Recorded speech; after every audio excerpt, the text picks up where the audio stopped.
I think I'm very lucky in that I'm sort of from an era where people still bought records. And I think the success of Savage Garden seems like it was this incredible burst out of nowhere, but there were years and years of rejection, years and years. I mean, I remember having an argument with my father who told me that I would, never make it. I would never, it was such a difficult industry to go into. And I kind of understand from a parent's point of view. It's a treacherous world, but I kind of had this belief in myself from probably 12 or 13 that I would do this. And I thought everyone wanted to do this for a living.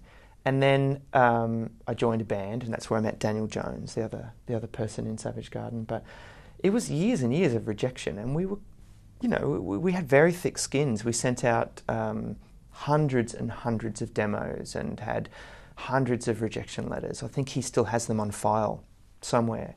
And there was really only one person who agreed to meet with us or put our music out. So we couldn't get a record deal. We didn't have a publisher. We didn't have a manager.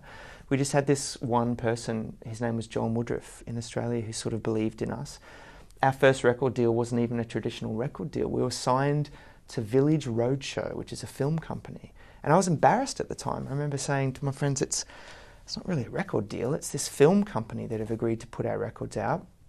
And even on that first record, we didn't have a US deal. It was Rosie O'Donnell in the US who played a little snippet of I Want You. And she played it on her talk show every day. And she would say, who is this band? I want to know who this band is. And just from her doing that, we got flown over to the US and met with Clive Davis and met with L.A. Reid, and neither of whom signed us. It ended up being Columbia Records that signed us to a record deal. But it was a very long journey full of lots and lots of rejection. And then just one day, suddenly we had a hit on US radio, and the rest of the world kind of followed suit. But it wasn't easy. So I think by the time it started to happen, it felt like a relief.